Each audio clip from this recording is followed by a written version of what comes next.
Hello everyone, আসসালামু আলাইকুম। Welcome back to my channel. আজ আপনাদের সাথে গরুর বট ভুনা রেসিপি শেয়ার করব। অনেকেই আমরা এটাকে গরুর ভুঁড়ি বা বট বলে থাকি, যে নামেই ডাকা হোক না কেন, এটা খেতে কিন্তু খুবই মজাদার লাগে। আশা করি আজকের এই বট ভুনা রেসিপিটি আপনাদের কাছে ভালো লাগবে। চলুন তাহলে মূল রেসিপিটি দেখে আসি। এখানে আমি 2 কেজি বট ভালো করে ধুয়ে পরিষ্কার করে নিয়েছি। এর মধ্যে এখন 1 টেবিল চামচ লবণ, 1 টেবিল চামচ হলুদ গুঁড়া, 1 টেবিল চামচ মরিচের গুঁড়া দিয়ে দিব। এখন হলুদ, মরিচ আর লবণ ভালো করে বটের সাথে মিশিয়ে নিব। এরপর ঢাকনা দিয়ে ঢেকে রান্না করে নিব 10 মিনিট। 10 মিনিট পর ঢাকনা উঠে নিব, আর দেখতে পাচ্ছেন এখন বট থেকে অনেকটা পানি উঠে এসেছে। বটগুলোকে সিদ্ধ করে নিব। এই পানির মধ্যে বট থেকে আরও পানি উঠবে, পানির মধ্যে আধা ঘন্টা সিদ্ধ করে নিব।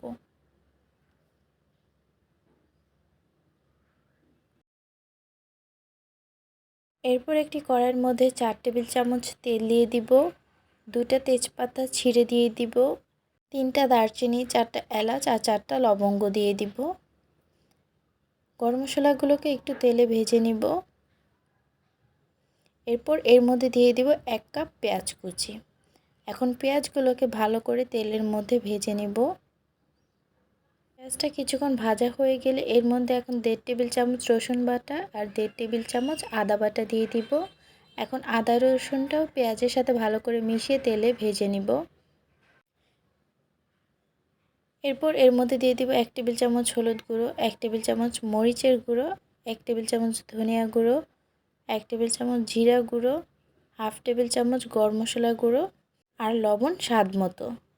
এখন সব মশলা ভালো করে মিশিয়ে নিব।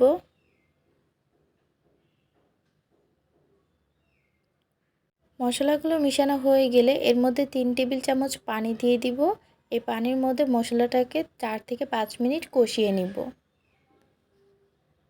মশলা কষানো হয়ে গেলে আগে থেকে যে বটগুলো সিদ্ধ করে রেখেছিলাম সে বটগুলো সম্পূর্ণ এখানে দিয়ে দিব। এখন মশলার সাথে বটগুলোকে ভালো করে মিশিয়ে নিব। এরপর ঢাকনা দিয়ে ঢেকে রান্না করে নিব 10 মিনিট। 10 মিনিট পর দেখতে পাচ্ছেন অনেকটা পানি উঠেছে। এখন বটগুলোকে আবার নেড়েচেড়ে ঢাকনা দিয়ে ঢেকে রান্না করে নিব 15 মিনিটের মতো। প্রায় 15 মিনিট পর দেখতে পাচ্ছেন বটগুলো এখন মাখা মাখা হয়ে গিয়েছে, পানি শুকিয়ে গিয়েছে।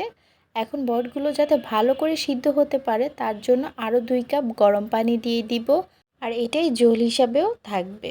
এখন বটগুলোকে নেড়েচেড়ে আবার ঢাকনা দিয়ে ঢেকে রান্না করে নেব প্রায় 15 মিনিটের মতো। 15 মিনিট পর ঢাকনা উঠিয়ে আবারও বটগুলোকে একটু নেড়েচেড়ে দিব। আর এখন ঝোলটা কিন্তু কমে এসেছে, ঝোলটাকে আরও বেশ কিছুক্ষণ জাল করে কমিয়ে নিব, তাহলেই কিন্তু আমাদের বট তৈরি হয়ে যাবে। আবারও ঢাকনা দিয়ে ঢেকে রান্না করে নেব 10 থেকে 15 মিনিট। এই তো 10-15 মিনিট পর দেখতে পাচ্ছেন ঝোলটা একদম শুকিয়ে গেছে আর বট কিন্তু সিদ্ধ হয়ে গিয়েছে। এই তো আমার বট ভুনা তৈরি হয়ে গিয়েছে। খুবই সহজ উপায়ে আপনারা বট ভুনা তৈরি করতে পারবেন বাসায়। আশা করি আজকের আমার বট ভুনা রেসিপিটি আপনাদের কাছে ভালো লেগেছে। যদি আমার ভিডিওটি ভালো লেগে থাকে তাহলে অবশ্যই লাইক, কমেন্ট অ্যান্ড শেয়ার করবেন এবং আমার চ্যানেলটিকে সাবস্ক্রাইব করে দিবেন।